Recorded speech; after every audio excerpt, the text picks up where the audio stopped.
They climbed out into the cold night and walked into the dark. Then they were gone. The guards checked the cells at dawn and found 3 empty beds. The blankets were folded neatly. The pillows were in place. On the bed sat nothing but small, wet marks where someone had been. In the cells, the pillows looked strange. They had been shaped to look like sleeping heads, with hair and toothpaste and paint to make them seem real. The guards stared and blinked. How could 3 men have left a place that had thick walls, tall fences, guard towers, and a sea of cold water all around it, and not be seen leaving? People called the 3 men by name, Frank Morris, and brothers John and Clarence Anglin.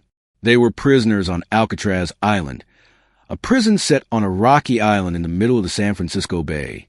Alcatraz was meant to hold the most difficult inmates, men who had tried to escape other prisons, bank robbers, and people who caused trouble.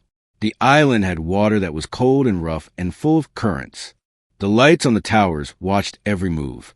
The rules were strict. Yet in the small hours of June 12, 1962, somebody noticed the beds were empty. The dummy heads were in place, and a bright, pale patch showed on the concrete where something had been left to dry. No alarm had sounded during the night. No one had seen men climb a ladder or run toward the dock. The guards called the mainland and the ferry. Boats and planes searched the water under gray skies. Dogs were let loose to follow smells along the shore. The police searched the beaches nearby and the slushy tides. For hours the searchers looked and looked. They found a few scraps of torn raincoats and a bundle made of rain gear that seemed to have been left on a small island shelf. But they did not find 3 men. The 3 names changed into a question. Did they live or did they die that night? That is the loud, scary part, the moment the story is about. It is the part that makes people gasp and ask, how? But to really understand, we must go back to the quiet, small things that led to that night. The slow work, the whispers in the cells, the careful plans, and the patient hands that fix small holes in hidden places. Only then can the empty beds make sense. Alcatraz sat on a hard rock in the bay. The island had a lighthouse, old guard towers, and a line of tall walls. In the day, the sun could make the water shiny. In the night, the fog could roll in and make the place feel like an island swallowed by clouds. The guards walked with heavy boots. The prisoners had small routines: breakfast, work, exercise in the yard, and 1 hour a day in the open. They were watched when they ate and watched when they slept. People said the place was cold and lonely. Frank and the Anglin brothers did not start life in prison. Frank had been a young man who liked quick plans and fast cars. The Anglin brothers had come from a family that moved a lot and had been hard times. Over the years, they had done crimes that put them in prison. They were smart and they were quiet when they needed to be. They paid attention to patterns, how the guards walked, when the lights blinked, where the pipes hummed.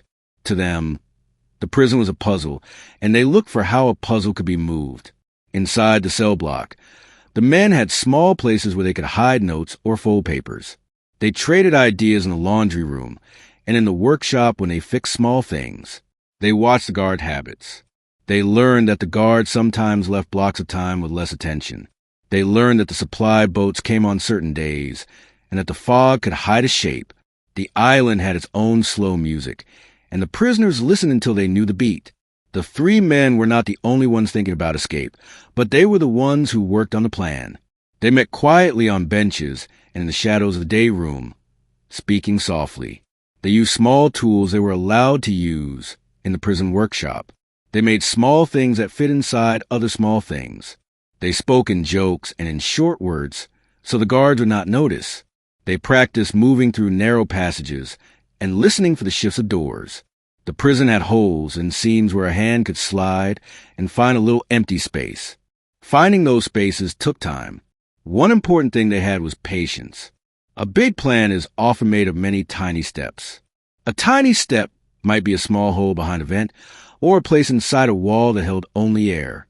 Finding it might take a spoon and many nights of careful scraping. But telling how to do this is not for sharing, because it would teach people how to do bad things.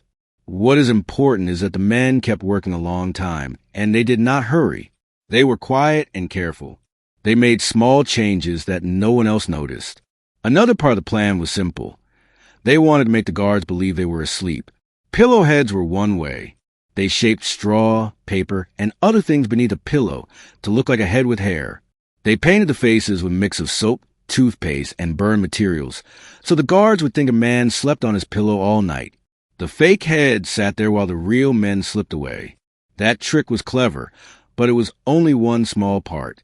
The men also watched the weather. The bay had times when the water looked calm, and times when it was angry. They knew that a rescue or a slip could happen in the tide. They wanted to choose a time the guards would not suspect. They also wanted a way off the island that did not make sound and did not draw light.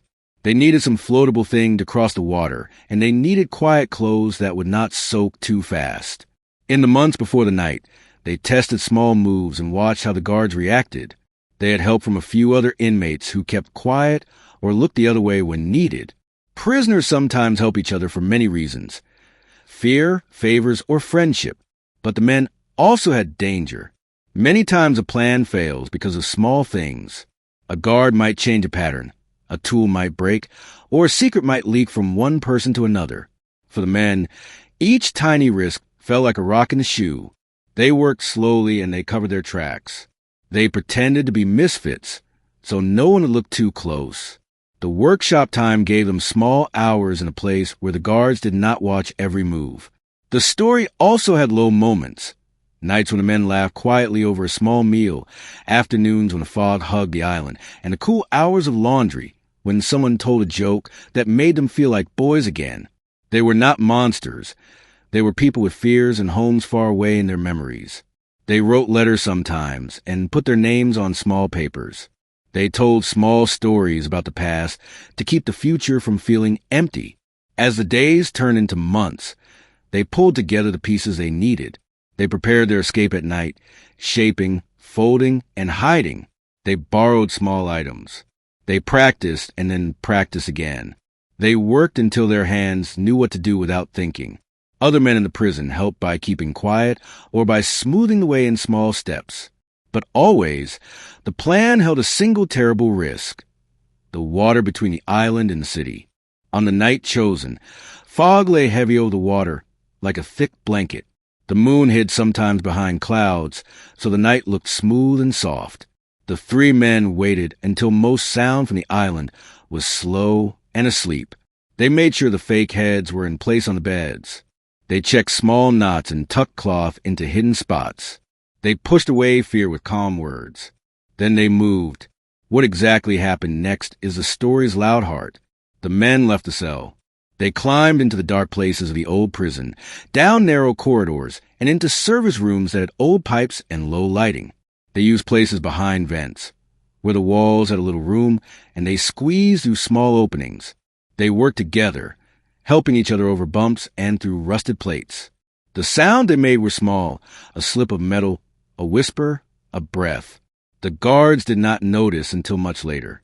At the water edge on the island, something lay like a small raft. The three men had brought something made of rain gear and maybe other pieces, sealed together to hold air.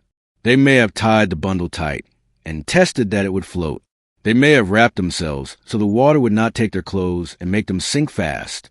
They took the money and the small things they wanted and then pushed out into the waiting water. They moved into the fog in small sweeping strokes. The sea swallowed their figures. On the island the search began, but the fog and the dark made it hard to see more than a few feet. The boats searched where they thought people might have gone, and the helicopters turned in slow circles. The city police looked at patterns of currents and winds. But at the center of the search was the empty island bed and the strange shapes that had been left. The next morning, investigators found the cell with the dummy head still in place. They found some small marks on the concrete and a few pieces of torn raincoat. They did not find the men. The newspapers made headlines. People argued in the cafes and shook their heads. How could three men walk out of that island? Some people said they must have drowned. Some said they must have made it to the mainland and were hiding. Some said they had help from outside. Theories flew like birds. The guards and police traced the evidence they could find. They searched the shoreline and the currents. They learned that the water was cold, and the tides could pull a small floatable thing quickly. They thought that if anyone jumped in without strong help, they might not survive. Yet the possibility that the men did survive could not be ruled out. People pointed to a small clue that had been found. A piece of a jacket and the remains of something tied together that suggested a makeshift raft had once been in the water. But clues are only hints, not answers. That moment, when the beds were empty and a small raft-like bundle washed up, ended this chapter with a loud, sharp event. The questions grew heavy. Had the 3 men drowned and the sea taken them? Had they found a secret boat waiting beyond the fog? Had they worn smiles and new names and started new lives? No one knew. The mystery had split the town into 2 kinds of people.